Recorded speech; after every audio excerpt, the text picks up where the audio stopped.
So, hello everybody, very good morning to all of you. And our today's class is mainly on article. This is the second part of our first class. So, today we will deal with procedure established by law, due process of law, arrest, detention, police custody, judicial custody, types of magistrate, first class magistrate, second class magistrate, then executive magistrate, judicial magistrate. What is a police diary? What is the recent decision of Supreme Court on police diary and in matters of arrest? And what is a arrest memo? DK Basu guideline. तो कितना कुछ है पढ़ने के लिए आज हमारे पास, बहुत कुछ समझना है.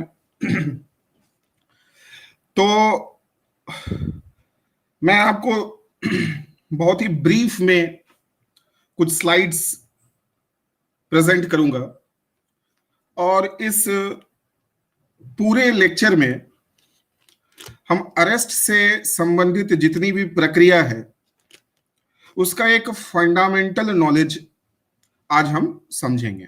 ठीक है, कोई दिक्कत है? नितिन विश्वकर्मा, अंकित कुमार राजपूत, करिश्मा शर्मा, विकास Kumar, so many people are there today. Punit Kumar and Deepak Sahu, Krishna Verma, Ramkrishna. So today we are going to see so many things. जाहिर सी बात है कि आज मैं आर्टिकल 21 डिटेल में नहीं जाऊंगा. आर्टिकल 21 को लेकर के मैं बहुत ही बेसिक अंडरस्टैंडिंग और जो क्रिस्टल क्लियर कॉन्सेप्ट है वही हम डिस्कस करेंगे. क्लास का मकसद क्या है? क्लास का मकसद यह है कि आए दिन अखबार में अरेस्ट से संबंधित, क्रिमिनल प्रोसीजर से संबंधित बहुत सारे टर्म्स आते हैं. जैसे कोई व्यक्ति अरेस्ट हुआ, आज के डेट में भारत में एक तरह से समझो तो पब्लिक ऑर्डर बहुत ही डिस्टर्ब हो चुका है.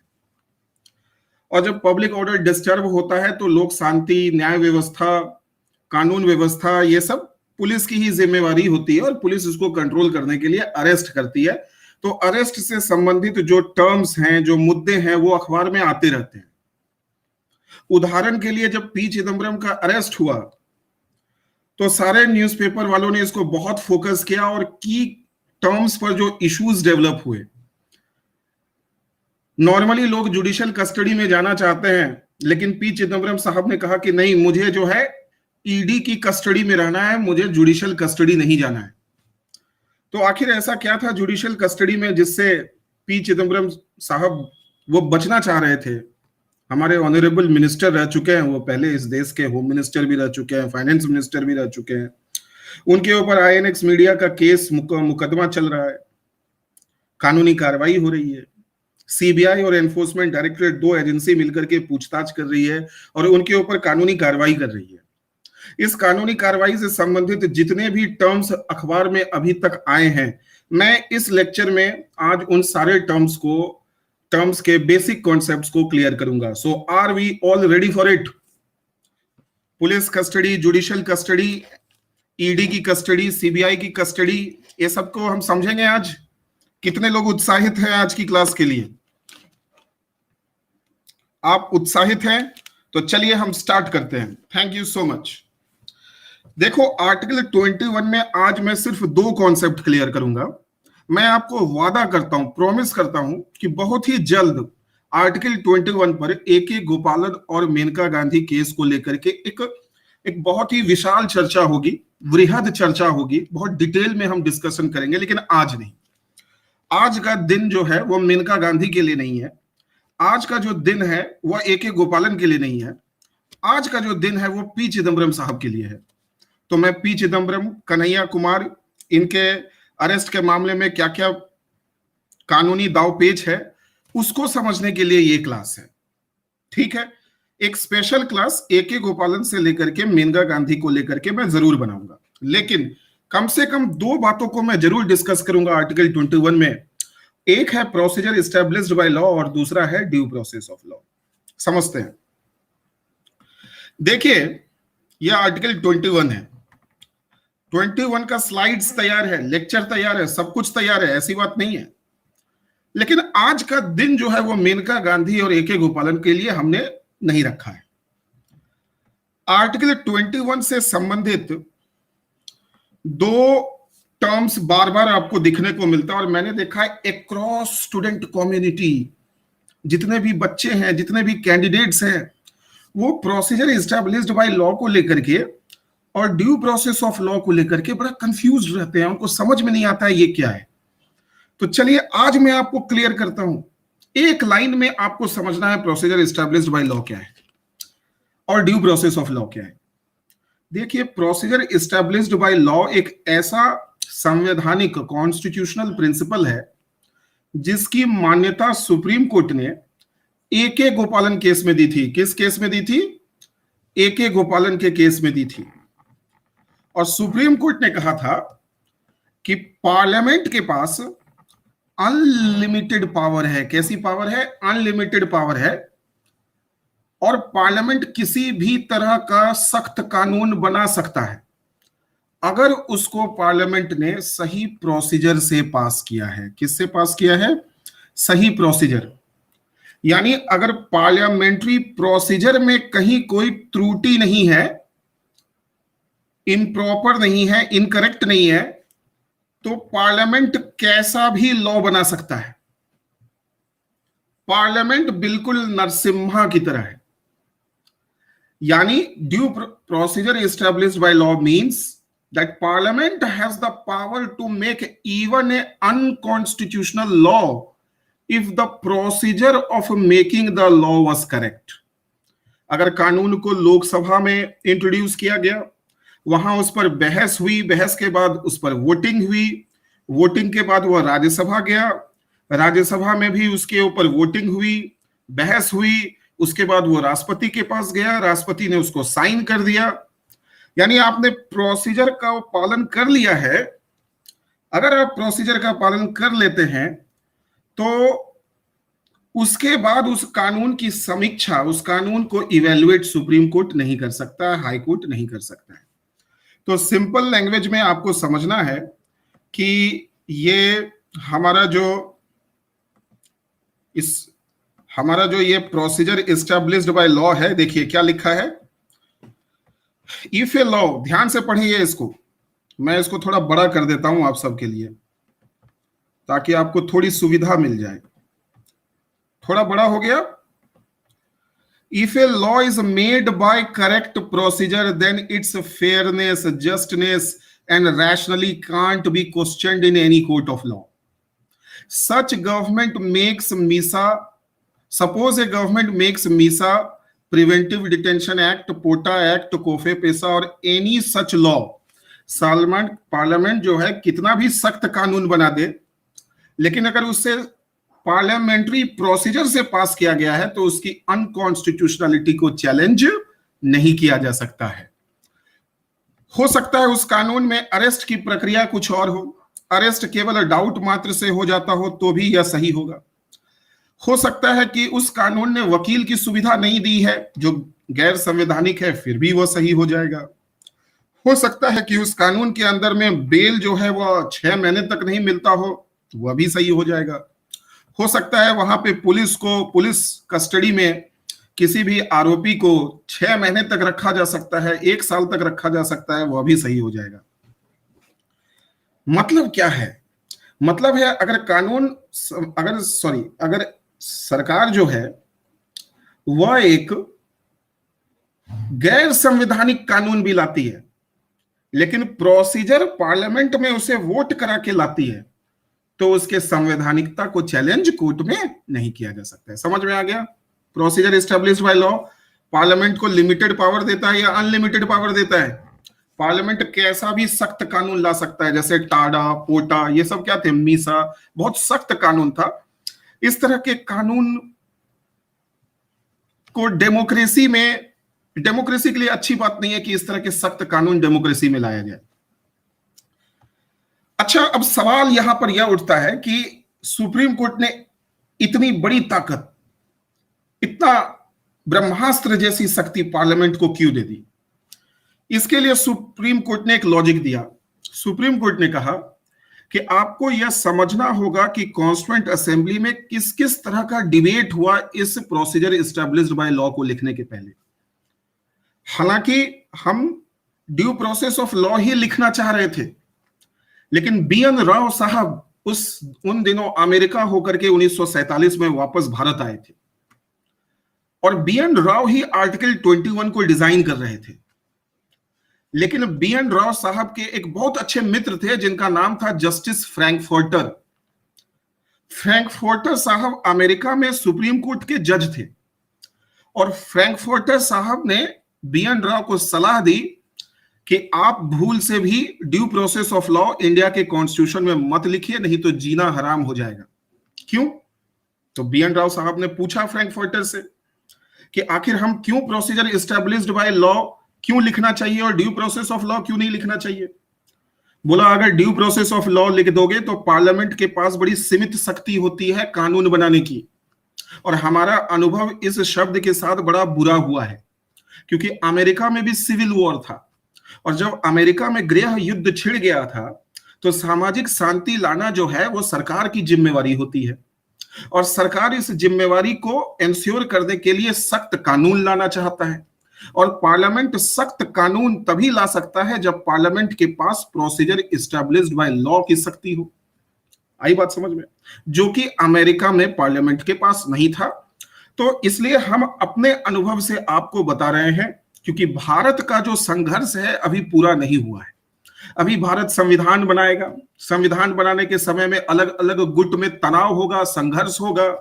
हो सकता है कि संविधान बनने के बाद समाज का एक बहुत बड़ा हिस्सा इस संविधान से संतुष्ट ना हो, वह सड़क पे उतर आ सकता है। बहुत सारे एंटी सोशल फोर्सेस का जन्म हो सकता है क्योंकि सांस्कृतिक रूप से भारत एक विविध प्रदेश है, डाइवर्सिटी है यहाँ पर, और आप सबको खुश नहीं रख सकते। चाहे आप कैसा भी संविधान बना लो तो कोई ना कोई समाज का हिस्सा, कोई ना कोई समुदाय होगा जो इस संविधान से दुखी होगा और वह सड़क पर उतरेगा इस संविधान को चुनौती देने के लिए। ऐसे परिस्थिति में सामाजिक अशांति होगी और इस सामाजिक अशांति को कंट्रोल करने के लिए उस समय सरकार के पास और पार्लियामेंट के पास सख्त ताकत, सख्त कानून बनाने की शक्ति होनी चाहिए।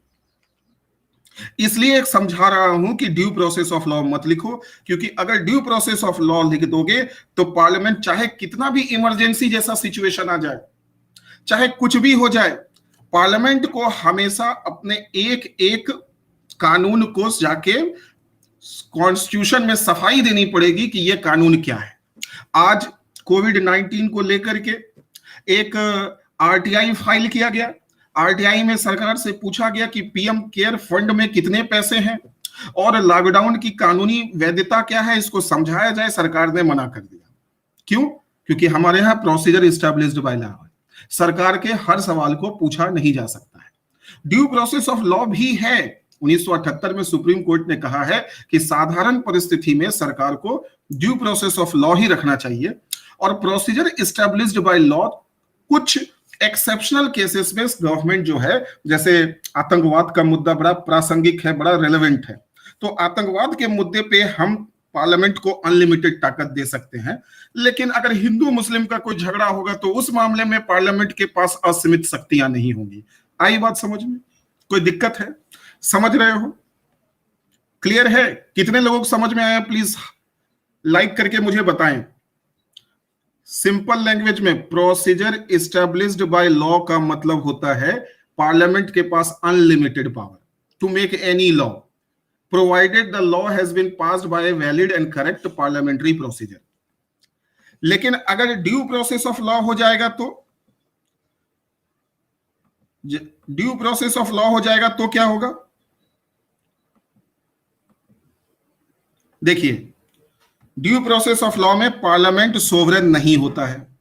जुडिशरी के पास ताकत होती है कि पार्लियामेंट द्वारा बनाए हुए कानून को वह गैर संवैधानिक कर सकता है, यानी पार्लियामेंट की शक्तियां जो हैं वो छीन जाती है और केवल इमरजेंसी के समय ही सरकार एक कड़ा कानून बना सकती है, सख्त कानून बना सकती है। साधारण परिस्थिति में, ऑर्डिनरी सिचुएशन में गवर्नमेंट को हमेशा डेमोक्रेटिक लॉ बनाना होगा। अगर सरकार ने सही प्रोसीजर से गलत कानून बनाया है तो वह उस कानून को चुनौती कोर्ट में दी जा सकती है। यह कौन कहेगा? Due process of law. Procedure established by law क्या कहता है? अगर प्रक्रिया सही है, प्रोसीजर सही है, तो कानून सही है या गलत, इसको आप क्वेश्चन नहीं कर सकते। समझ में आया? तो प्लीज आप कुछ कमेंट करें, लिखें, ताकि हम अगले कंसेप्ट पे बढ़ सकें। तो इतना ही हमें समझना है प्रोसीजर एस्टेब्लिश्ड बाय लॉ को लेकर के और ड्यू प्रोसेस ऑफ लॉ को लेकर के। फिलहाल आगे इस पर डिटेल में चर्चा होगी, एक अलग से स्पेशल क्लास। मैं प्रॉमिस करता हूं कि मैं अलग से मेनका गांधी का केस की पूरी कहानी सुनाऊंगा। मेनका गांधी के केस से खुशवंत सिंह का क्या लेना देना है, ये आप देख रहे हो। ये मेनका गांधी उस जमाने की मेनका गांधी है, 1977 की मेनका गांधी है। और मेनका गांधी के केस से ये बाबू जगजीवन राम का क्या लेना देना है। मेनका गांधी के केस से इनके पुत्र सुरेश राम का क्या लेना देना है। मेनका गांधी के केस से खुशवंत सिंह का क्या लेना देना है। मेनका गांधी के केस से सूर्या मैगजीन का क्या लेना देना है। ये सारा किया धराया जो है वो खुशवंत सिंह का था। तो ये कहानी भी मैं आपको सुनाऊंगा। और सूर्या मैगजीन में एक फोटो छपा था, किसका, एक फोटो छापा गया था। इस मैगजीन को मेनका गांधी चलाती थी और बाबू जगजीवन राम के पुत्र का एक बहुत ही वल्गर फोटो डाला गया था, जिसकी एक झलक मैंने रखी है यहाँ पे, इंक्लूड किया है ताकि आप पूरे बैकग्राउंड को समझ सकें। और फिर इसमें सुप्रीम कोर्ट ने इस केस, अच्छा मेनका गांधी केस काफी पॉपुलर हुआ, जनता के फेवर में था, पुलिस की शक्तियां छिन गई। अब पुलिस मनमानी थाने में नहीं कर सकती है, अरेस्ट के मामले में नहीं कर सकती है। मेनका गांधी केस तो हम सब के लिए क्या था, एक वरदान था। लेकिन फिर भी मीडिया ने मेनका गांधी केस को सही नहीं माना, मेनका गांधी केस का खिल्ली उड़ाया, मजाक उड़ाया और कहा कि ये मेनका गांधी केस नहीं है, ये डॉटर्स इन लॉ केस है। क्या है? डॉटर्स इन लॉ केस है। जब एक गरीब आदमी एक एक गौपालन पूछने जाता है कि सरकार की कितनी शक्ति है, तो सुप्रीम कोर्ट कहती है एक एक गोपालन गरीब व्यक्ति थे, कम्युनिस्ट बैकग्राउंड से, नेहरू और गांधी फैमिली से नहीं थे। तो सुप्रीम कोर्ट जो कहती है सरकार की जो मर्जी वो करेगी, तुम कोई नहीं होते हो सरकार से सवाल करने वाले। जब मेनका गांधी सरकार के पॉलिसी का विक्टिम बन जाती है, इसके पासपोर्ट को छीन लिया जाता है, और जब मेनका गांधी विपक्ष में होती है और कोर्ट जाती है पूछने के लिए कि सरकार की कितनी शक्तियां हैं, जीवन का क्या मतलब है, स्वतंत्रता कितनी होनी चाहिए, पार्लियामेंट को कितना ताकत है, तो कोर्ट कहता है कि पार्लियामेंट जो है वो लोगों से ऊपर नहीं है, सरकार जो है वो लोगों के खिलाफ कानून नहीं बना सकती है, सरकार की शक्तियों को सीमित कर दिया जाता है। तो मीडिया ने कहा कि ये डॉटर्स इन लॉ मतलब चूंकि इंदिरा गांधी की यह बहू है, इसलिए जजेस के लिए भी उस नाते से जजेस की जो निष्ठा है वह इंदिरा गांधी के प्रति है, इसीलिए जजेस ने ये जो फैसला सुनाया है ये भारत के लोगों को ध्यान में रख के नहीं सुनाया है, क्योंकि सरकार की पॉलिसी का विक्टिम मेनका गांधी जैसी बड़ी शख्सियत बन गई, इसलिए कॉन्स्टिट्यूशन का भला हो गया और कॉन्सिक्वेंस हो गया। तो खैर मीडिया ने सुप्रीम कोर्ट के केस को डॉटर्स इन लॉ केस कहा था। यहां तक अगर समझ में आया तो अब हम अरेस्ट के मामलों में चलते हैं। देखिए, आमतौर पर बहुत लोगों को अरेस्ट से संबंधित जितने भी कॉन्सेप्ट है वो क्लियर नहीं होता है, लेकिन मैं आज चूंकि स्पेशल क्लास है, डिटेल्ड क्लास नहीं है, तो मैं आपको कुछ बिंदुओं पर आज फोकस करूंगा। सबसे पहले तो ये समझ लो कि इसमें हम क्या क्या पढ़ेंगे, अरेस्ट और डिटेंशन में क्या डिफरेंस है ये समझेंगे। अगर ये समझ गए तो फिर अरेस्ट के समय कितने अधिकार मिलते हैं और प्रिवेंटिव डिटेंशन में कितने अधिकार मिलते हैं, दोनों को कंपेयर करेंगे। उसके बाद अरेस्ट के समय में जो अधिकार मिलते हैं उसकी डिटेलिंग क्या है, अरेस्ट का मतलब क्या है, अरेस्ट मेमो क्या होता है, और अरेस्ट मेमो का क्यों ये इतना इंपॉर्टेंट है, डीके बासु गाइडलाइन से इसका क्या संबंध है। उसके बाद चार्जशीट पीरियड या रिमांड किसको कहते हैं, रिमांड कितने दिन का हो सकता है, 60 दिन, 90 दिन, 15 दिन, ये कैसे फैसला होता है, कौन ये फैसला कर सकता है, मजिस्ट्रेट करेगा या नहीं करेगा। जब हम कैदी को ले जाते हैं, आरोपी को, तो हमें कहां ले जाना चाहिए, एग्जीक्यूटिव मजिस्ट्रेट के पास ले जाना चाहिए या जुडिशियल मजिस्ट्रेट के पास ले जाना चाहिए। पुलिस कस्टडी में कितने दिन रखा जा सकता है, जुडिशियल कस्टडी में कितने दिन रखा जा सकता है, ये कैसे डिपेंड करता है। जैसे यहां लिखा हुआ है कि अगर कोई ऐसा अपराध हुआ है जिसमें 10 साल से ज्यादा की सजा है, तो वहां पे जुडिशियल कस्टडी मैक्सिमम 90 दिन का हो सकता है। कोई आतंकवाद से संबंधित अपराध है तो वहां जुडिशियल कस्टडी 180 दिन का हो सकता है। पुलिस कस्टडी मैक्सिमम कितने दिन का हो सकता है? 15 दिन का हो सकता है। उसके बाद हम क्या समझेंगे, ये दो तरह की कस्टडी में घर का खाना और जो ये सारी चीजें हैं वो किसमें मिल सकता है? तो सीबीआई की कस्टडी में और ईडी की कस्टडी में ज्यादा डिफिकल्ट सिचुएशन कहां है? सीबीआई ज्यादा परेशान करती है या ईडी ज्यादा परेशान करती है? दोनों का प्रोटोकॉल क्या है? पी चिदम्बरम साहब का इस केस से क्या लेना देना है? कितने तरह के मजिस्ट्रेट हैं? मजिस्ट्रेट का क्या लेना देना होता है केसेस से, राइट? उसके बाद डीके बासु गाइडलाइन में 11 पॉइंट गाइडलाइन क्या है? इस गाइडलाइन में अगर आप ये देख रहे हो, ये फॉर्म है, ये एफआईआर का फॉर्म है, ये फर्स्ट इंफॉर्मेशन रिपोर्ट है, सेक्शन 1 ये कैसा लगता है दिखने में? उसके बाद टेस्ट आइडेंटिफिकेशन परेड क्या होता है? ये काफी बार आपने हिंदू न्यूज़पेपर में सुना होगा कि रेप हुआ और रेप के बाद ये मैंडेटरी प्रोसेस है टेस्ट आइडेंटिफिकेशन परेड कराना। टेस्ट आइडेंटिफिकेशन परेड में क्या गड़बड़ी होती है? समझ रहे हो ना? बहुत कुछ पढ़ना है, बहुत कुछ समझना है। पुलिस डायरी क्या होता है? पुलिस डायरी का क्या लेना देना है केस के इन्वेस्टिगेशन से? अच्छा, पुलिस डायरी में और केस डायरी क्या सेम है या अलग अलग है? चिदम्बरम के केस डायरी को लेकर के क्या कहानी है, क्यों न्यूज में था? उसके बाद क्या केस डायरी के आधार पर मुकदमा चलाया जा सकता है? और केस डायरी में जो भी बातें लिखी हुई है क्या उसको कोर्ट एविडेंस के रूप में मानता है या नहीं मानता है? एफआईआर के समय किन सारी बातों का ध्यान रखना चाहिए? अरेस्ट मेमो कैसा लगता है दिखने में, इसमें क्या गड़बड़ी होती है? ये देखो 3 red signal, red colour mark है ना। तो इन सारी चीजों को हम आज, डेली डायरी क्या होती है, सुप्रीम कोर्ट का डिसीजन डेली डायरी को लेकर के क्या है? आप जब भी थाने में जाते हो, मोबाइल गुम हो जाता है तो पुलिस वहां एक होता है ना सिपाही हवलदार जैसा, जो थाने के गेट पर ही लिखता रहता है, दिल्ली में तो ऐसा ही होता है। वो क्या है? वो पुलिस डायरी है या डेली डायरी है?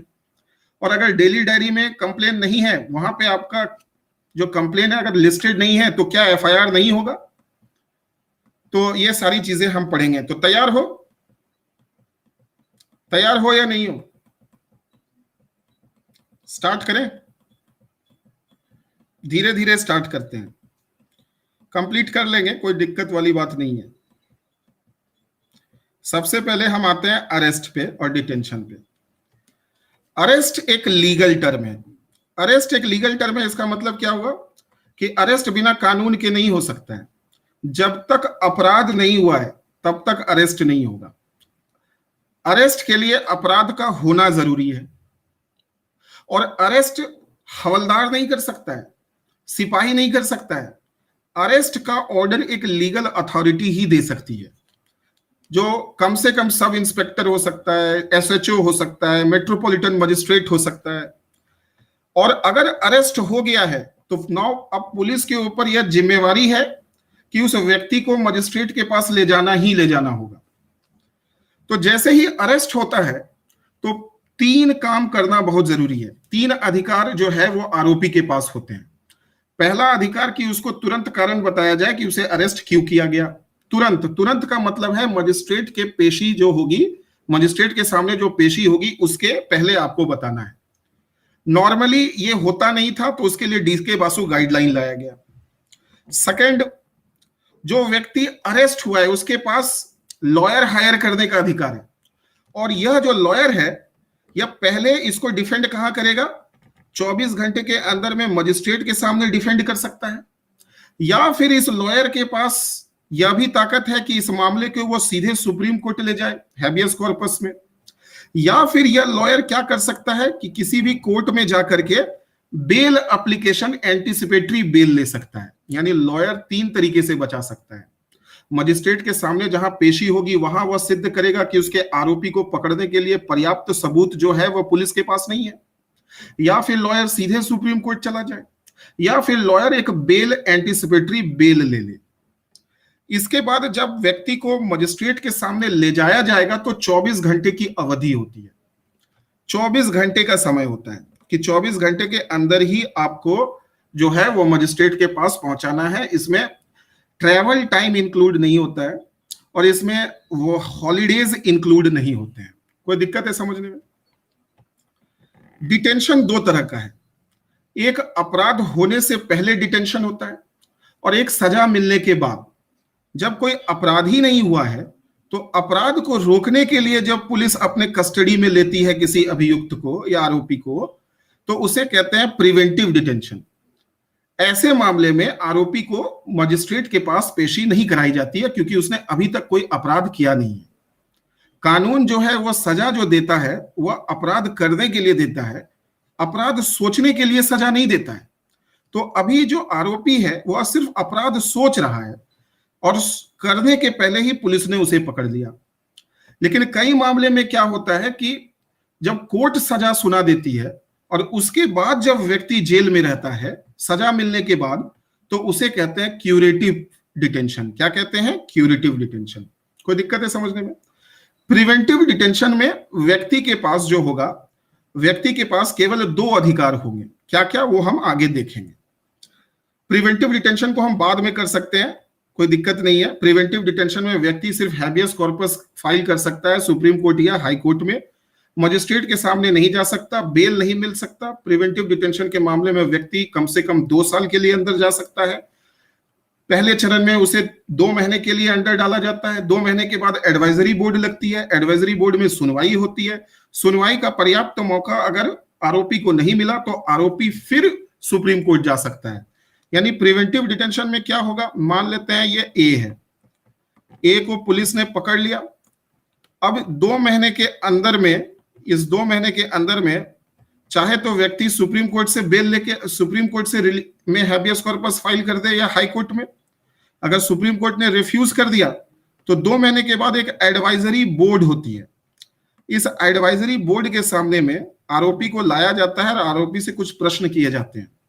अगर आरोपी ने संतुष्ट जवाब नहीं दिया, हालांकि यहां पे आरोपी के पास कोई लॉयर की सुविधा नहीं होती है, लेकिन आरोपी का जवाब संतुष्ट नहीं लगा और एडवाइजरी बोर्ड को लगता है कि इस डिटेंशन पीरियड को एक्सटेंड करना चाहिए, तो ये अगले 2 साल के लिए एक्सटेंड हो सकता है। अब यहां पे आरोपी को दूसरा मौका मिलता है। आरोपी सुप्रीम कोर्ट में यह कहेगा कि एडवाइजरी बोर्ड ने जो उसके मामले को एक्सटेंड किया, उस मामले में इसकी पूरी तरीके से सुनवाई नहीं हुई, इसको पर्याप्त मौका नहीं दिया गया। अगर पर्याप्त मौका नहीं मिलता है तो फिर ये दूसरा हैबियस कॉर्पस लगाता है। बहुत लोगों को मिसकंसेप्शन है कि प्रिवेंटिव डिटेंशन में केवल एक बार आप हैबियस कॉर्पस लगा सकते हैं। ये गलत है। अभी अभी सुप्रीम कोर्ट ने मध्य प्रदेश के केस में सुप्रीम कोर्ट ने ये क्लैरिफाई किया है कि अगर एडवाइजरी बोर्ड ने सही से राइट टू रिप्रेजेंटेशन नहीं दिया, इफेक्टिव उसको पूरा सुनने का मौका नहीं दिया आरोपी को, तो आरोपी एडवाइजरी बोर्ड के खिलाफ सुप्रीम कोर्ट जाएगा। पहले बार में वो किसके खिलाफ जाता है? पहले बार में वो जाता है पुलिस के खिलाफ जिसने उसे डिटेन किया है। दूसरी बार इसे कौन 2 साल के लिए हरी झंडी दे रहा है? Advisory board. तो एडवाइजरी बोर्ड ने अगर गलत तरीके से हरी झंडी दे दी तो एडवाइजरी बोर्ड के खिलाफ इस बार हैबियस कॉर्पस लगता है। तो हैबियस कॉर्पस किसी भी प्रिवेंटिव डिटेंशन में 2 बार होता है। कोई दिक्कत है समझने में? बोलिए हाँ या ना। अगर यह कंसेप्ट क्लियर हो गया तो अब देखिए प्रिवेंटिव डिटेंशन जो है वो 4 ग्राउंड्स पर इसके कानून बनाए जा सकते हैं। Security, maintenance of public order, defence, essential services और फॉरेन अफेयर्स। ये चार्ट आप याद कर सकते हैं देख करके कि केवल इन्हीं 4 ग्राउंड पर प्रिवेंटिव डिटेंशन का कानून बन सकता है। और पब्लिक ऑर्डर के नाम पर सेंट्रल गवर्नमेंट भी लॉ बना सकती है और स्टेट गवर्नमेंट भी लॉ बना सकती है। आगे बढ़ेंगे और अरेस्ट की प्रक्रिया को समझेंगे कि अरेस्ट की प्रक्रिया कैसी होती है। जब भी अरेस्ट होता है व्यक्ति तो 24 घंटे के अंदर में मजिस्ट्रेट के पास जाना होता है, 24 आवर्स के अंदर में। अब यहां एक सवाल सबके मन में उठता है कि 24 घंटे के अंदर में जो हमें मजिस्ट्रेट के पास ले जाना है, यहां ये मजिस्ट्रेट कौन होता है और मजिस्ट्रेट और जज में क्या अंतर है? इसका जवाब भी हम अभी तुरंत देते हैं। देखिए, जब भी व्यक्ति को अरेस्ट किया जाता है तो वह तो या तो एग्जीक्यूटिव मजिस्ट्रेट के पास जाएगा, ये एग्जीक्यूटिव या जुडिशियल मजिस्ट्रेट। जुडिशियल मजिस्ट्रेट कौन है? जुडिशियल मजिस्ट्रेट जो है वो जुडिशरी का एम्प्लॉय है, एग्जीक्यूटिव का एम्प्लॉय नहीं होता है। और एग्जीक्यूटिव मजिस्ट्रेट जो है वो डिस्ट्रिक्ट मजिस्ट्रेट है, एडिशनल डिस्ट्रिक्ट मजिस्ट्रेट है, आईएएस ऑफिसर और स्टेट सर्विस के ऑफिसर्स होते हैं, या फिर एसडीएम है। ये तीन लोग सुनते हैं, ठीक है। सरकार के कुछ एम्प्लॉयज को पार्शियल जुडिशियल पावर दे दिया जाता है, ऐसे एम्प्लॉयज को एग्जीक्यूटिव मजिस्ट्रेट कहते हैं, जिसके पास न्याय करने का सीमित, बहुत ही सीमित अधिकार होगा। तो इसे मजिस्ट्रेट वर्ड एक एडमिनिस्ट्रेटिव टर्म है। कोई दिक्कत है? अगर पुलिस को केवल 7 दिन की रिमांड चाहिए, राइट, तो वो एग्जीक्यूटिव मजिस्ट्रेट के पास जा सकता है। यानी कोई भी एग्जीक्यूटिव मजिस्ट्रेट, कोई छोटा मोटा अपराध अगर हुआ है जिसमें बड़ी सजा नहीं है, साल भर से नीचे की सजा है, 1 साल से कम की सजा है, 6 महीने की सजा है, जब अपराध बहुत छोटा होता है, उसमें सजा बहुत छोटी होती है, तो जुडिशरी के पास जाने की जरूरत नहीं है। वहां पर रिमांड जो है एग्जीक्यूटिव मजिस्ट्रेट ही दे देता है, लेकिन एग्जीक्यूटिव मजिस्ट्रेट 7 दिन से ज्यादा का रिमांड नहीं दे सकता है। लेकिन अपराध थोड़ा सा बड़ा हो गया, अब आपको जुडिशियल मजिस्ट्रेट के पास जाना होगा। अब सवाल समझते हैं कि जुडिशियल मजिस्ट्रेट जो है भारत में वो कितने प्रकार के हैं। तो ये आपको दिख रहा होगा डायग्राम। ये डिस्ट्रिक्ट स्तर पर क्रिमिनल कोर्ट है। ये सबसे बड़ा जो जज होता है उसे कहते हैं सेशंस कोर्ट का जज। यह जज इतना पावरफुल है कि यह मौत की भी सजा दे सकता है। यह जज जो है जीवन भर का कारावास भी दे सकता है। अब ये असिस्टेंट सेशंस जज और चीफ मेट्रोपॉलिटन मजिस्ट्रेट और चीफ जुडिशियल मजिस्ट्रेट, इन तीनों का एक ही रैंक होता है। और सीजीएम मैक्सिमम जो है वो आपको 7 साल की सजा दे सकता है। कितने साल की सजा दे सकता है? 7 साल की सजा दे सकता है, 7 ईयर्स की सजा दे सकता है। इसे कहते हैं चीफ जुडिशियल मजिस्ट्रेट। इसके नीचे 2 मजिस्ट्रेट हैं, जुडिशियल मजिस्ट्रेट फर्स्ट क्लास और जुडिशियल मजिस्ट्रेट सेकंड क्लास। जो जुडिशियल मजिस्ट्रेट फर्स्ट क्लास होता है वह सजा 3 साल तक की दे सकता है, और जो जुडिशियल मजिस्ट्रेट सेकंड क्लास होता है वह सजा 1 साल की देता है। अब मान लेते हैं कि रेप का मामला है जिसमें 7 साल तक की सजा है। तो यहां पर 7 साल की जब सजा होती है, ठीक है ना, तो यहां पर पुलिस जब किसी आरोपी को पकड़ के लाएगा तो वह एग्जीक्यूटिव मजिस्ट्रेट के पास नहीं जा सकता, क्योंकि रेप एक बड़ा अपराध है जिसमें 7 साल का सजा है, और इसका फैसला करने का अधिकार सीजीएम के पास है। ऐसे में जो पेशी होगी वह सेकंड क्लास मजिस्ट्रेट के पास नहीं हो सकती है, सीजीएम के पास ही हो सकती है।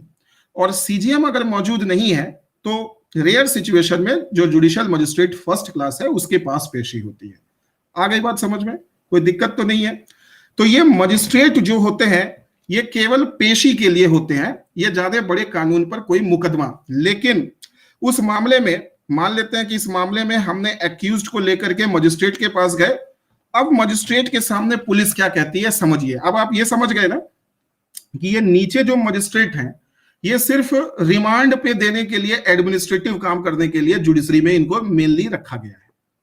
समझना क्या है यहां पर कि अगर किसी रेप में किसी व्यक्ति को मजिस्ट्रेट के पास ले जाया जाता है तो वहां एक आइडेंटिफिकेशन परेड होती है, जहां पर जो विटनेस है वो देखता है कि इसमें कौन, आपको सबूत देना पड़ता है विटनेस की, जिसमें विक्टिम को पूछा जाता है कि आरोपी कौन है इसमें से। उसमें से 10-12 लोग होते हैं जिसके बारे में बाद में हम लोग चर्चा करेंगे। मजिस्ट्रेट को पुलिस यह कहता है कि देखिए रेप हुआ है या फिर मर्डर हुआ है या अपराध हुआ है और पुलिस को शक है कि इसी फलाने आरोपी ने किया है, लेकिन पुलिस श्योर नहीं है। लेकिन अगर कुछ समय दे दिया जाए, कुछ मोहलत दे दी जाए, जिसे रिमांड की मोहलत कहते हैं, तो पुलिस तफ्तीश करेगी, पुलिस इन्वेस्टिगेशन करेगी और पुलिस पता लगाएगी कि इसने किया है या नहीं किया है। अगर पुलिस श्योर हो जाएगी तो पुलिस चार्जशीट तैयार करेगी। कोई दिक्कत है इसको समझने में? अब यहां पे 2 तरह के कस्टडी की बात है, एक पुलिस कस्टडी मानते हैं, एक जुडिशियल कस्टडी। तो समझते हैं पुलिस और जुडिशियल कस्टडी में क्या डिफरेंस है। अपराध छोटा मोटा है तो पुलिस कस्टडी 3 दिन से ज्यादा का नहीं हो सकता है। किसी भी परिस्थिति में पुलिस कस्टडी 15 दिन से ज्यादा का नहीं हो सकता है। सवाल है कि पुलिस कस्टडी होता क्या है। पुलिस कस्टडी में जो आरोपी है वो पुलिस स्टेशन के अंदर रहता है और उसके पास लॉयर की फैसिलिटी नहीं होती है। यानी पुलिस उससे जो भी पूछताछ करेगी वो 24 घंटे करेगी, 24 घंटे पूछताछ हो सकती है। यहां पे हरासमेंट ज्यादा हो सकता है, आरोपी पे टॉर्चर ज्यादा हो सकता है, लेकिन पुलिस अगर मजिस्ट्रेट को कन्विंस कर दे कि जो अपराध हुए हैं उसमें सबूतों के साथ छेड़खानी हो सकती है, इसलिए जो एक्यूज्ड है, आरोपी है, उसका पुलिस के नजर के सामने रहना जरूरी है। नहीं तो ये छेड़छाड़ कर देगा किसके साथ, एविडेंस के साथ, अगर इसे जुडिशियल कस्टडी में भेजा जाए। और पुलिस को इन्वेस्टिगेशन में सहूलियत मिलेगी। तो ये डिपेंड करता है कि केस कैसा है। केस बहुत गंभीर है तो पुलिस कस्टडी मैक्सिमम 15 दिन का दिया जा सकता है। लेकिन याद रहे कि पुलिस कस्टडी में घर का खाना मिलता है, घर का खाना मिल सकता है। घर का खाना अगर कोई लाए, जैसे पी चिदम्बरम साहब जो है वो जुडिशियल कस्टडी में नहीं जाना चाहेंगे। क्यों? क्योंकि वहां उनको तिहाड़ जेल में रहना पड़ेगा बाकी कैदियों के साथ। वहां फिर बाहर से खाना नहीं आ सकता, मतलब घर से खाना नहीं आ सकता, राइट? तो उनकी सारी सुविधा खत्म हो जाएगी। इसीलिए वो चाहते थे कि उनको पुलिस कस्टडी में ही रखा जाए ताकि घर का भोजन वगैरह उनके तक पहुंच पाए। पुलिस कस्टडी और जुडिशियल कस्टडी में अब अंतर क्या है? जुडिशियल कस्टडी में जो आरोपी होगा वो पुलिस के थाने में नहीं रहेगा, वो किसी स्टेट जेल में रहेगा या सेंट्रल जेल में रहेगा। और यह जो जेल है, स्टेट जेल और सेंट्रल जेल, इस पर पुलिस का कंट्रोल नहीं होता है, इस पर मजिस्ट्रेट का कंट्रोल होता है। जो जेलर है वो मजिस्ट्रेट को सारा खबर पहुंचाता है कि जेल का क्या कारोबार कैसे चल रहा है। और यहां पर पुलिस अगर कोई पूछताछ करेगी तो लॉयर के सामने करेगी, और 24 घंटे पूछताछ जुडिशियल कस्टडी में नहीं हो सकती है। नॉर्मली अगर कोई साधारण अपराध हुआ है तो जुडिशियल कस्टडी मैक्सिमम 60 दिन के लिए दिया जा सकता है। कुछ विशेष परिस्थितियों में इसे 90 दिन के लिए भी दिया जा सकता है, और कुछ अति विशेष जैसे आतंकवाद से संबंधित मुद्दे हैं तो 180 दिन के लिए स्पेशल लॉज के अंदर में जुडिशियल कस्टडी दी जाती है। जनरली कोई भी व्यक्ति जो है वह जुडिशियल कस्टडी चाहता है, क्योंकि जुडिशियल कस्टडी में पुलिस के मारपीट कम है। लेकिन याद रहे, आप समझिए इस बात को, पुलिस कस्टडी में जाओगे तो पुलिस पीटेगी, और जुडिशियल कस्टडी में जाओगे ना तो वहां जो खूंखार कैदी लोग हैं, जो डेंजरस क्रिमिनल हैं, वो मारेंगे। तो पी चिदम्बरम ने सोचा कि अगर मुझे कैदियों के बीच में जेल में रहना पड़े, इससे अच्छा है मैं पुलिस के बीच में रहूंगा, है कि नहीं? क्योंकि जो पुलिस है उसका व्यवहार पी चिदम्बरम साहब के साथ चाहे कैसा भी हो, पी चिदम्बरम जो थे ये सारे पुलिस महकमे के बॉस थे, होम मिनिस्टर थे। तो पी चिदम्बरम के लिए पुलिस थाने के अंदर में उनके लिए जो सरकमस्टेंसेस होंगे वो थोड़ा ज्यादा कंफर्टेबल होगा। लेकिन जब वो तिहाड़ जेल चले जाएंगे तो वहां आम कैदियों के बीच में उनकी मतलब सोशल स्टिग्मा है एक तरीके से कि पी चिदम्बरम साहब वहां चले जाएंगे। तो ये डिपेंड करता है, कोई पूछे कि पुलिस कस्टडी अच्छा है या जुडिशियल कस्टडी अच्छा है, तो ये डिपेंड करता है कि व्यक्ति का स्टैचर कैसा है। अगर कोई नेता है तो उसके लिए पुलिस कस्टडी ही ठीक है, और कोई आम आदमी है तो उसके लिए जुडिशियल कस्टडी ठीक है। आई बात समझ में? तो आप ये समझ गए कि अब पुलिस कस्टडी के बाद चार्जशीट तैयार होता है। चार्जशीट 90 दिन में तैयार करना ही है, नहीं तो बेल के लिए व्यक्ति एलिजिबल हो जाता है। तो चार्जशीट पीरियड आप समझ गए कि पुलिस कस्टडी और जुडिशियल कस्टडी में क्या होगा। अब आते हैं एग्जीक्यूटिव मजिस्ट्रेट, समझ गए? हाँ, अब मान लेते हैं कि चार्जशीट तैयार हो गया और चार्जशीट में मुकदमा हो गया, तो भले ही रिमांड किसने दिया था, देखिए यहां पर रिमांड दिया था इस फर्स्ट क्लास मजिस्ट्रेट ने। लेकिन क्या रेप के मामले में चार्जशीट अगर तैयार हो जाए, ध्यान से सुनो मेरी बात को, अगर रेप के मामले में चार्जशीट तैयार हो जाए, भले ही फर्स्ट क्लास मजिस्ट्रेट ने रिमांड दिया हो, लेकिन उस मामले को जेएम फर्स्ट क्लास नहीं सुन सकता है। उस मामले को कौन सुनेगा? उस मामले को चीफ जुडिशियल मजिस्ट्रेट ही सुन सकता है। कौन सुन सकता है? चीफ जुडिशियल मजिस्ट्रेट ही सुन सकता है। इसका मतलब क्या हुआ कि मजिस्ट्रेट जो है वो अपराध से संबंधित जो प्रशासनिक कार्रवाई है, जो प्रशासनिक यानी एडमिनिस्ट्रेटिव पार्ट होता है, उसको देखता है। और बड़े अपराधों पर न्याय करने का अधिकार जो है वो किसके पास है? जज के पास है। तो ये जो जज साहब हैं ये किसी को क्या देंगे? ये किसी को रिमांड नहीं देते हैं। रिमांड वगैरह पे भेजने का काम नीचे के मजिस्ट्रेट का है, और फैसला सुनाने का काम जब मुकदमा चालू हो जाए, मुकदमा समझते हो ना किसे कहते हैं? चार्जशीट के बाद जब ट्रायल शुरू होता है उसे मुकदमा कहते हैं। और प्रोसिक्यूशन और ट्रायल में डिफरेंस है। प्रोसिक्यूशन कब होता है? जब से एफआईआर लागू हो गया, यानी जिस दिन से कानूनी कार्रवाई शुरू हो जाती है उस दिन से प्रोसिक्यूशन शुरू हो जाता है, और जिस दिन चार्जशीट बन जाता है उसके बाद मुकदमा चलता है। अब जीएम फर्स्ट क्लास का कोई काम नहीं है, अब जीएम सेकंड क्लास का कोई काम नहीं है। एक बार मुकदमा चालू हो गया तो मामला बड़े जजेस के हाथ में चला जाता है। आगे समझते हैं।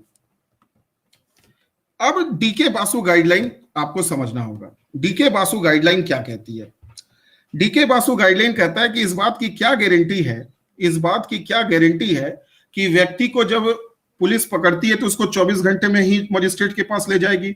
हो सकता है आम स्थिति में तो यही होगा कि पुलिस अगर किसी को पकड़ लेती है तो पहले 5 दिन पीटेगी, पीटने के बाद जो उसके शरीर पे घाव होगा उसके सूखने का इंतजार करेगी, अगला 10 दिन उसमें लग जाएगा, तब वो मजिस्ट्रेट के पास जाएगी और मजिस्ट्रेट को कह देगी कि इसको तो हमने पिछले 24 घंटे पहले ही पकड़ा है।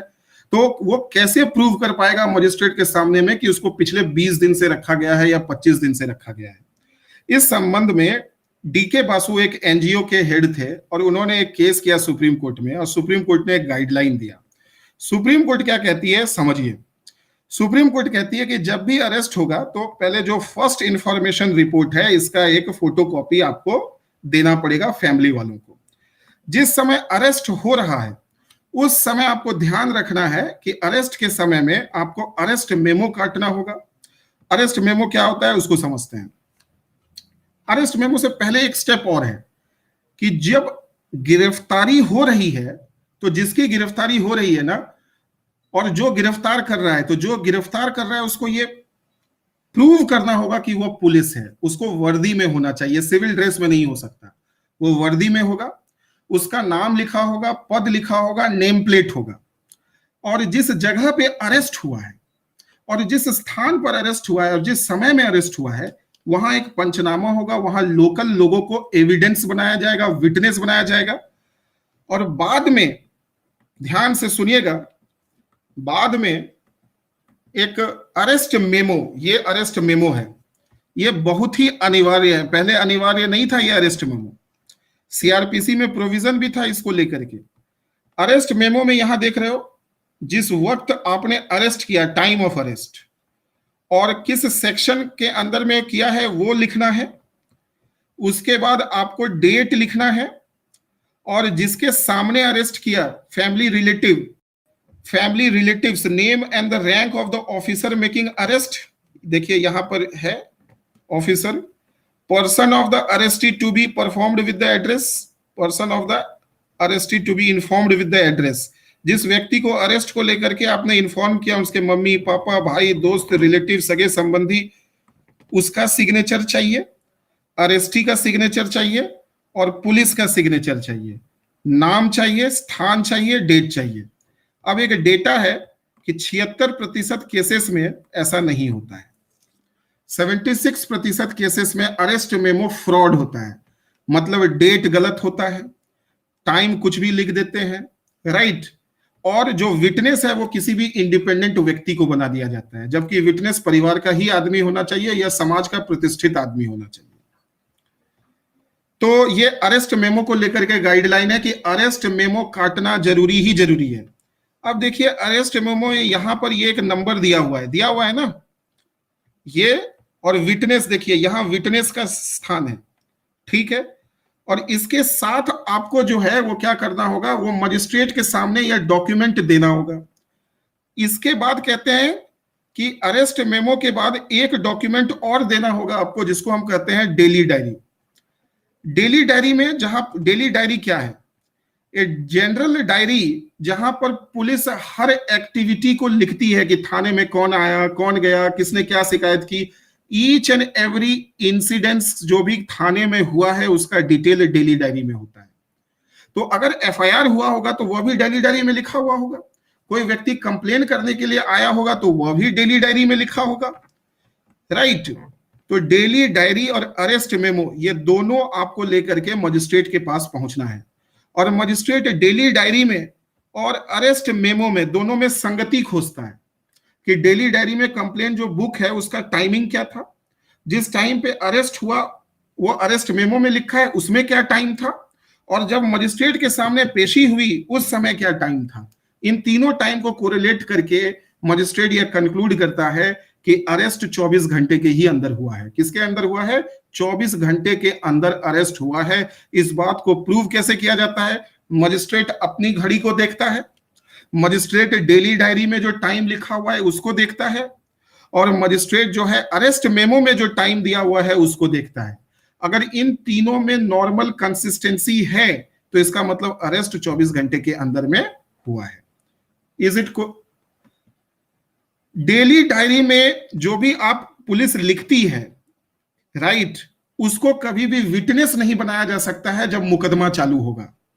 तो देखिए यहां पे क्या लिखा है, सुप्रीम कोर्ट ने एक डिसीजन दिया है कि police diary not a must to lodge FIR. मतलब जबकि डीके बासु गाइडलाइन कहता है कि बिना डेली डायरी के आप जो है वो एफआईआर, वो अरेस्ट नहीं हो सकता, उसको हमें जो मानेंगे नहीं। लेकिन सुप्रीम कोर्ट ने इस गाइडलाइन को खारिज कर दिया है। सुप्रीम कोर्ट क्या कहती है? Entering the details of a crime in the general diary of a police station is not a precondition to lodge FIR, right, and Supreme Court has held that it is not a mandatory for the to maintain the daily diary. ठीक है, तो daily diary के आधार पर ही चिदम्बरम साहब का मुकदमा हुआ। उसने, पुलिस ने जो भी लिख दिया कि इतने लोग आए थे मिलने के लिए चिदम्बरम से, इतने लोग गए थे, और उसको सबूत बना करके है जो, उसको सबूत बना करके क्या किया गया, उस पर केस चलाया गया। तो केस डेली डायरी के आधार पर केस नहीं हो सकता है। अब पुलिस डायरी क्या होता है इसको समझते हैं, या केस डायरी। पुलिस डायरी वह होता है जो जब मुकदमा, जब कोई एफआईआर हो जाता है उसके बाद जो पुलिस अपना किसी केस से संबंधित एक विशेष डायरी मेंटेन करती है। अगर आपके पिताजी कभी पुलिस में होंगे तो आपको ध्यान होगा कि हर केस का अपना एक डायरी होता है। उसमें जो डिटेलिंग करते हो कि हर दिन आपने इन्वेस्टिगेशन से संबंधित क्या क्या कार्य किया, वो ईच एंड एवरी डिटेल जो पर्टिकुलर केस का लिखते हो, उसे कहते हैं हम पुलिस डायरी या केस डायरी। और केस डायरी में जो भी पुलिस लिख दे उसको एविडेंस के तौर पर यूज नहीं किया जा सकता है। तो देखिए केस डायरी हमने समझा, केस डायरी का चिदम्बरम के साथ क्या लेना देना है।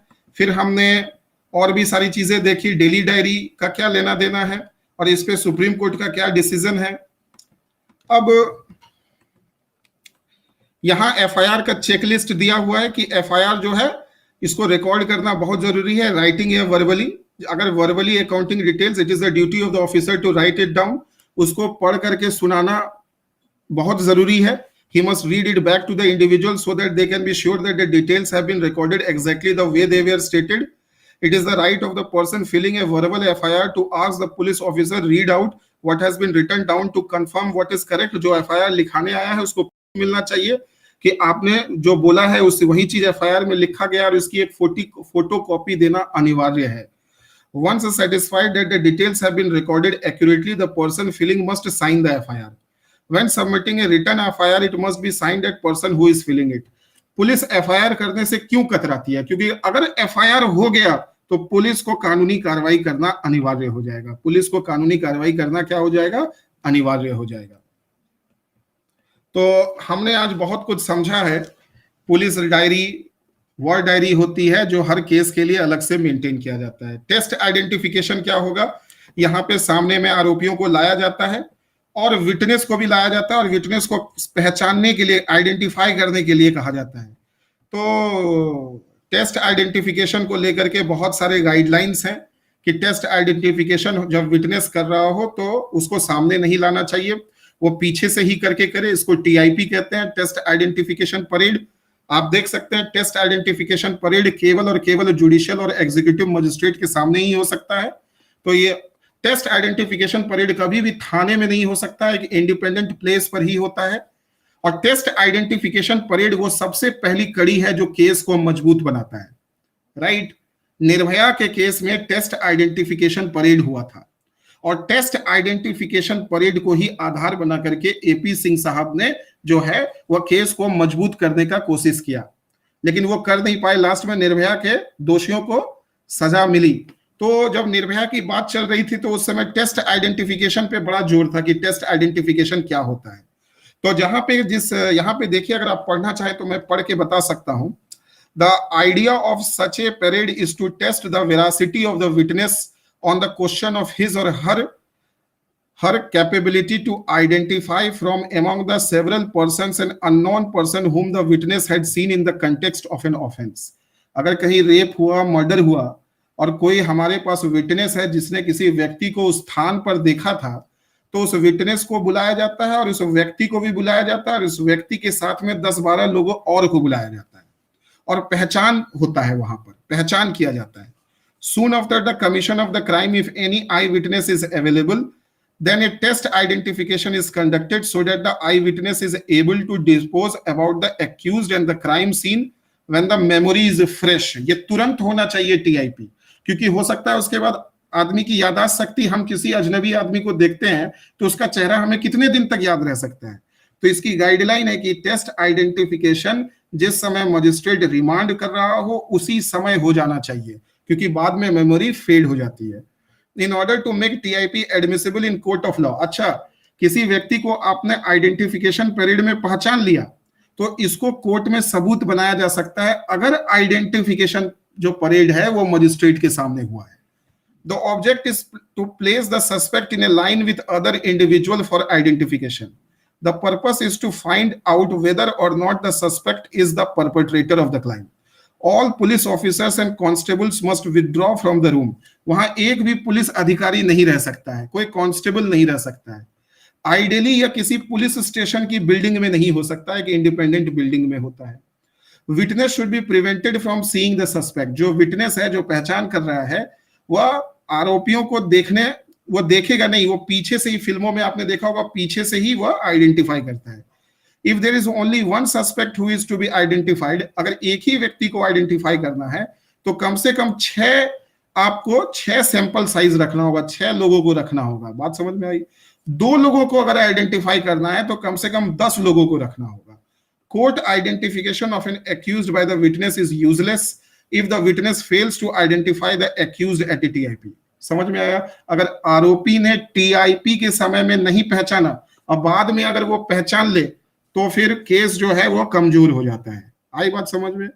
अगर मान लेते हैं कोई मर्डर हुआ, जिसने मर्डर किया उसको मर्डर करते किसी ने देख लिया था, लेकिन जिसने देखा था उसने आइडेंटिफिकेशन पीरियड में उसको डर से रिकॉग्नाइज नहीं किया, बाद में उसकी हिम्मत बढ़ गई और बाद में वो कोर्ट के पास जा रहा है और कह रहा है कि नहीं, मैं तो इसको पहचानता था, मैं डर गया था उस समय, तो उस समय उसका केस बड़ा कमजोर हो जाएगा. क्यों? क्योंकि पहली बार में उसने नहीं पहचाना था. आई बात समझ में? कितने लोग समझ रहे हैं इस चीज को?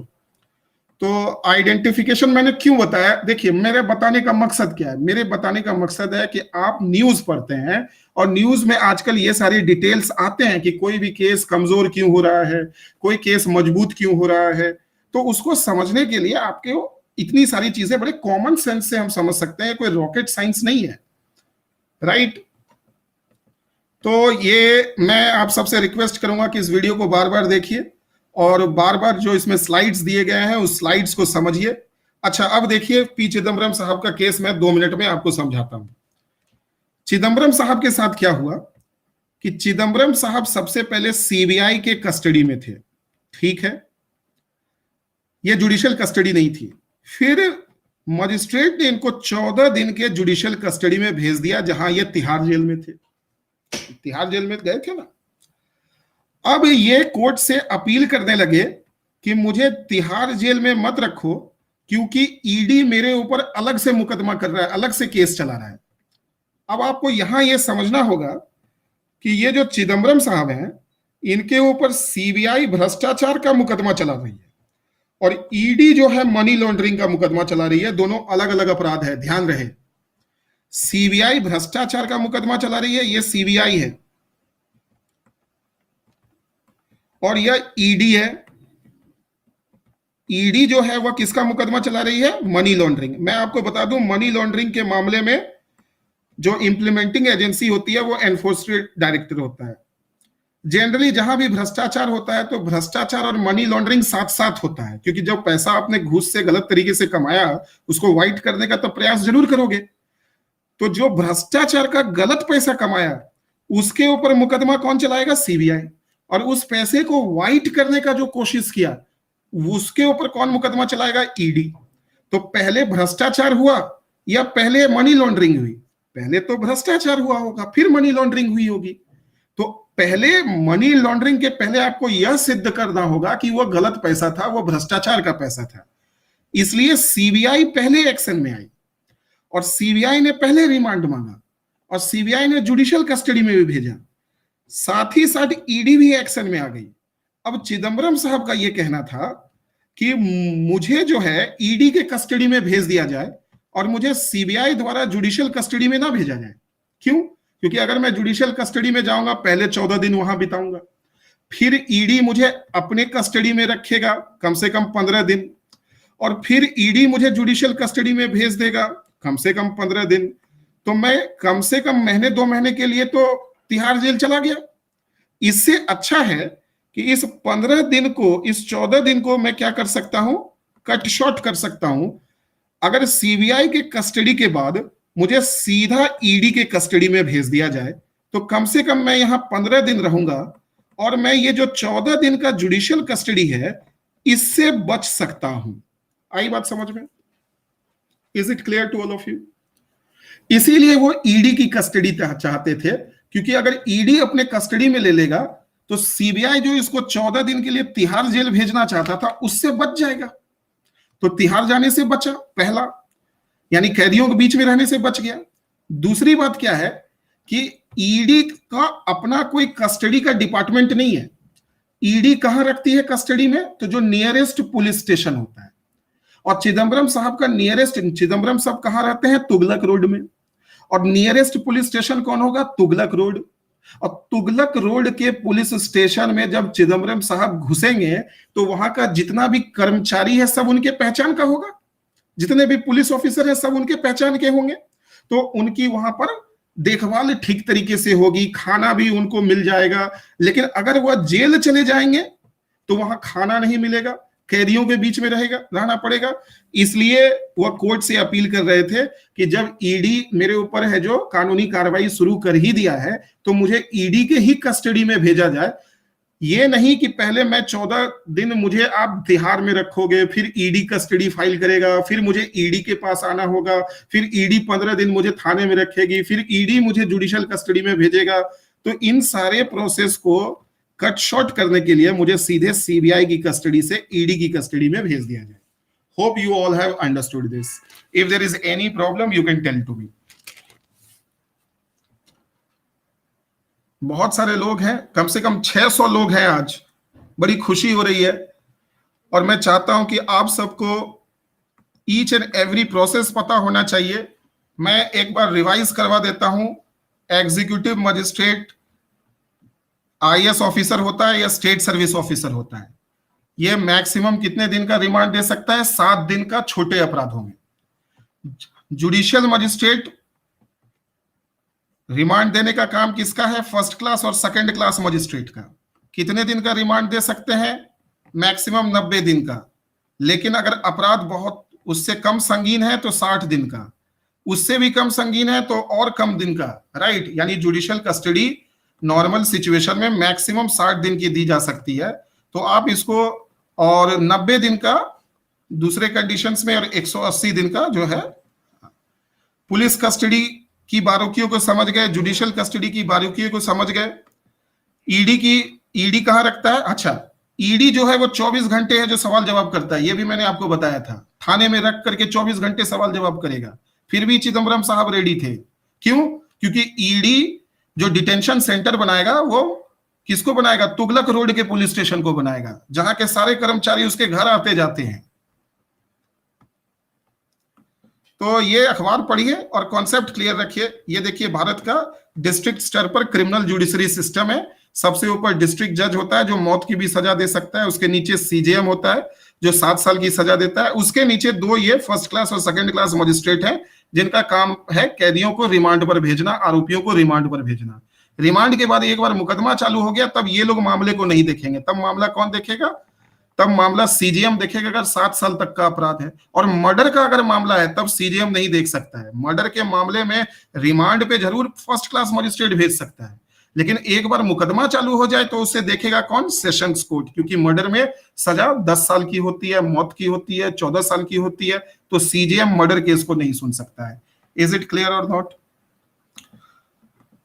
फिर हमने क्या देखा कि एफआईआर के समय में ये एफआईआर रिपोर्ट है और एक आइडेंटिफिकेशन परेड होती है जहां पे आरोपी को पहचाना जाता है, चिन्हित किया जाता है। ये मजिस्ट्रेट के सामने होता है या रिमांड देने से पहले होता है। पुलिस डायरी क्या होता है? पुलिस डायरी वह डायरी है जो एक पर्टिकुलर ऑफिसर एक पर्टिकुलर केस के मामले में सारे इन्वेस्टिगेशन डिटेल को वहां उसमें इंक्लूड करता है। पुलिस डायरी जनरल डायरी नहीं है, इसे केस डायरी भी कहते हैं। इसमें डेली बेसिस पर किस केस में क्या प्रोग्रेस हुई, क्या इन्वेस्टिगेशन हुआ, एक पर्टिकुलर केस को रख करके हर केस, जैसे हम कहते हैं केस डायरी। लेकिन एक केस डायरी के बाद आता है arrest memo, daily diary. Daily diary क्या होता है? डेली डायरी में जो नॉर्मल कंप्लेन बुक होती है थाने में, जिसमें each and every activity of the police station is recorded, daily diary के आधार पर ही एफआईआर होता है। लेकिन सुप्रीम कोर्ट ने कहा है कि अगर कोई कंप्लेन डेली डायरी में नहीं लिखी हुई है तो इसका मतलब यह नहीं हुआ कि एफआईआर नहीं होगा। अगर डेली डायरी में आपने नोट नहीं दिखाया तो मजिस्ट्रेट जो है वो अरेस्ट को कैंसिल कर देता था पहले। लेकिन सुप्रीम कोर्ट का अब डिसीजन आ गया है कि अगर डेली डायरी में कोई केस मेंशन नहीं भी है तो भी अरेस्ट कैंसिल नहीं होगा। आई बात समझ में? तो इसको अब डिटेल में पढ़ सकते हैं। 1 घंटे की क्लास है, अपनी अपनी मजबूरी है, नहीं तो इसको हम लोग बहुत अच्छे डिटेल में समझते। मैं आगे और ऐसे क्लासेस लाते रहूंगा। मैं प्रॉमिस करता हूं आपको कि आप जो डिमांड करेंगे उस डिमांड पर वीडियोस को बनाया जाएगा। राइट, जैसे कि मैंने आपको अभी प्रॉमिस किया है कि मेनका गांधी केस के को लेकर के जितनी भी कही अनसुनी कहानियां हैं, जो अनटोल्ड स्टोरी है, ठीक है, तो मैं एक वीडियो लाऊंगा मेनका गांधी की 10 अनसुनी कहानियां, 10 untold secrets of Menaka Gandhi case. तो इस तरीके से क्या होता है कि पढ़ने में इंटरेस्ट आता है, फिर आप इसे सब्जेक्ट की तरह नहीं लेते हैं, फिर आप इसको अपनी जिंदगी मानने लगते हैं, जिंदगी का एक हिस्सा बन जाता है ये। फिर एक ओरिजिनल इंटरेस्ट डेवलप होता है सब्जेक्ट से। और ये ओरिजिनल इंटरेस्ट जब तक आपके अंदर नहीं आएगा तब तक एग्जाम निकालने की जो संभावनाएं हैं वो संपूर्ण नहीं होती हैं। हमें अपने संभावनाओं को बढ़ाना है। गारंटी तो किसी चीज की नहीं है, लेकिन संभावनाओं को बढ़ाना बहुत इंपॉर्टेंट है। और वो तब होगा जब हम इंटरेस्ट से पढ़ाई करेंगे। जब भी आप इंटरेस्ट से पढ़ाई करोगे तो आपको पढ़ने में मन लगेगा, समझ में आएगा तो पढ़ने में मन लगेगा, समझ में नहीं आएगा तो पढ़ने में मन नहीं लगेगा, आपको फिर एग्जाम की तैयारी करने में मजा नहीं आएगा। तो मैं ये प्रयास करूंगा कि स्पेशल क्लास थोड़ी लंबी हो जाए, ताकि मुझे पता है थोड़ा फास्ट हो गया, लेकिन क्या कर सकते थे, बहुत सारे बातों को एक ही क्लास में बताना था। जनरली मेरे पढ़ाने का स्टाइल धीरे धीरे ही है, मैं धीरे धीरे धीरे धीरे सारे कॉन्सेप्ट को समझाता हूं। स्पेशल क्लास में कुछ समय का कंस्ट्रेंट होता है, जिस वजह से मुझे खासकर अपने पेस को थोड़ा बढ़ाना पड़ता है। मैं उम्मीद करता हूं कि आप सब इन सारी चीजों को समझते होंगे और आपको ये पता होना चाहिए कि ये लेक्चर्स रिकॉर्डेड हैं, जब मन करे आप सुन सकते हैं। और इसमें जो स्लाइड्स बने हुए हैं उसमें काफी इंफॉर्मेशन है, उस इंफॉर्मेशन को आप पढ़िए। 1 घंटे के बाद जब खत्म हो जाए तो जो मैंने लिखा है एक एक स्लाइड्स को आप पढ़िए और आपको सब्जेक्ट के साथ एक प्राकृतिक संबंध बनता हुआ दिखेगा। तो आपको एक नेचुरल रिलेशन बनाना है सब्जेक्ट के साथ। हाँ, इसका यह मतलब नहीं हुआ कि हमें डिटेल में जाना है, मैंने केवल उन्हीं सारे टॉपिक्स को छेड़ा है जो न्यूज में आता है। अगर कोई कमेंट हो, कुछ आप सजेस्ट करना चाहते हो, आपका कोई इनपुट हो, तो आप प्लीज कमेंट बॉक्स में लिखिए। इसको आप है जो आप इसको अगर इसके साथ आप कमिटेड रहेंगे स्पेशल क्लास के साथ, तो मुझे लगता है कि स्पेशल क्लास के माध्यम से ही आपको बहुत कुछ सीखने का मौका मिलेगा। अभी तो 1 महीने में मेरी 12 स्पेशल क्लास है।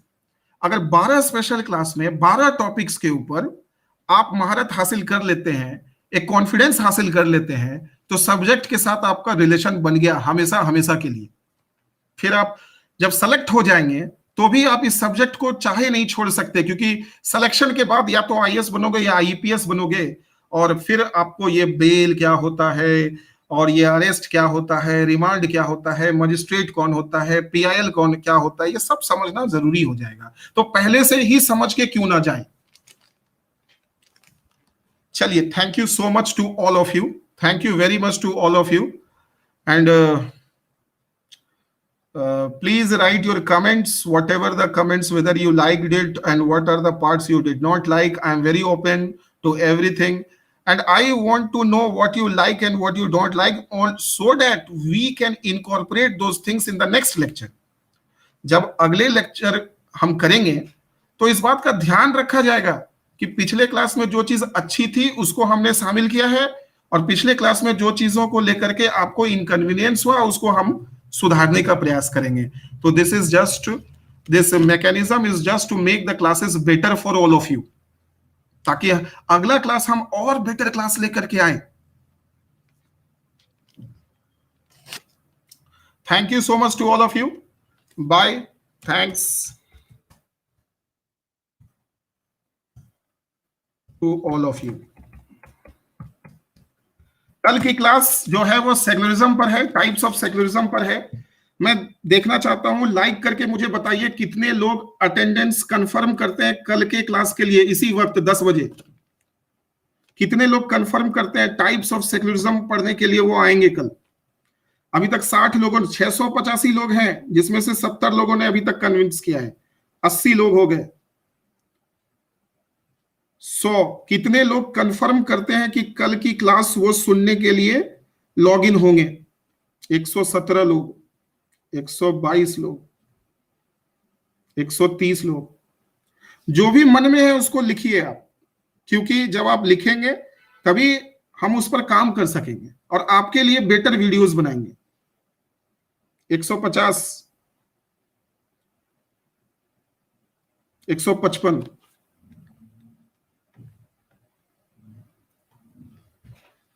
700,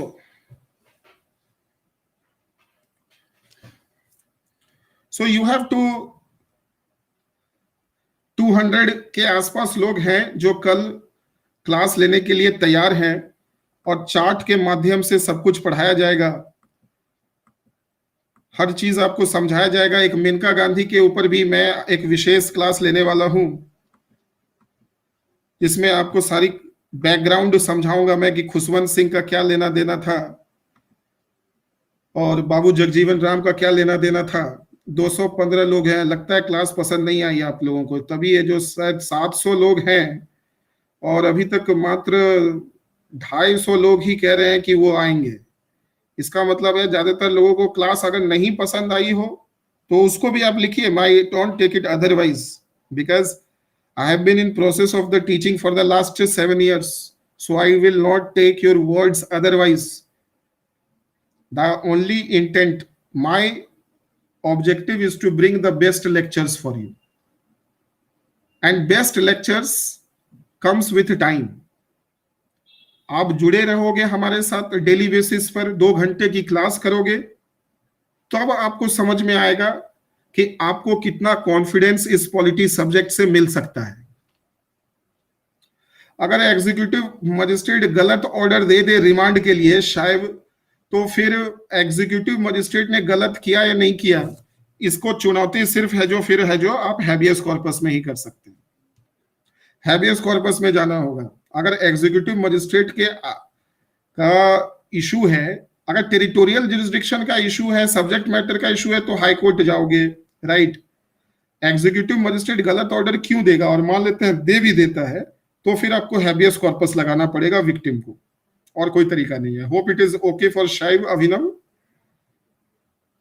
अगर मजिस्ट्रेट के ऑर्डर पर अरेस्ट हुआ है तब आप हैबियस कॉर्पस नहीं जा सकते, लेकिन मजिस्ट्रेट ने रिमांड दिया है तो उसमें आप जा सकते हैं। ठीक है, I was just waiting for your comment. 726 people are there. So I will request all these 726 people that you should visit my old videos on cow slaughter, national security, law and order, terrorism laws, basic structure के 3 parts में मैंने video बनाया है। मेरा सबसे request है कि एक बार जाकर के उस वीडियो को सुनिए, अच्छे से सुनिए, और आप कॉन्फिडेंस बनाइए सब्जेक्ट को लेकर के। जब तक सब्जेक्ट में कॉन्फिडेंस नहीं आएगा तब तक तैयारी करने का जो जज्बा है वो डे बाय डे नहीं बढ़ेगा। मैंने कल बताया ना आपको, हमारा सबसे बड़ा दुश्मन जो है वो मन है, और मन पे हम कंट्रोल अपनी बुद्धि से पाते हैं, और बुद्धि जो है हम सबके पास उतना ज्यादा नहीं है, बुद्धि बहुत, इंटेलिजेंस बहुत कम होता है, राइट। तो एग्जाम निकलने के लिए आपको जो है ना, सबसे पहले इंटेलिजेंस से भी ज्यादा इंपॉर्टेंट क्या है, मन को कम दौड़ाना होगा। और मन कब कम दौड़ेगा, जब कॉन्फिडेंस आएगा आपको एग्जाम को लेकर के। जहां आप एग्जामिनेशन को लेकर के डाउटफुल हुए, ये आपके हाथ से निकल जाएगा। एग्जाम को लेकर के एक पैसे का भी डाउट आपके मन में अगर है कि आपका नहीं निकलेगा, तो वो 2 टाइम्स श्योर हो जाता है कि आपका नहीं निकलेगा।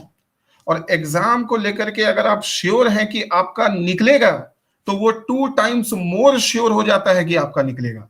लेकिन आपके मन में ये फीलिंग कब आती है कि आपका निकलेगा? फीलिंग तब आती है जब सब्जेक्ट का आपको बहुत अच्छा नॉलेज हो। तो नॉलेज के पीछे भागो, और एक बार नॉलेज के पीछे भागोगे तो ये सारे एमसीक्यू वगैरह ये सब खुद ब खुद सॉल्व होने लगेंगे, राइट। यूपीएससी कोई क्लर्क का एग्जाम नहीं है। So thank you so much for today, and I request all of you that tomorrow is a class on the types of secularism, and tomorrow also we will discuss the freedom of religion, ERP test, बहुत सारी बातों पे discussion करना है। तो आज के लिए धन्यवाद, आप सभी को धन्यवाद मेरा। Thank you so much.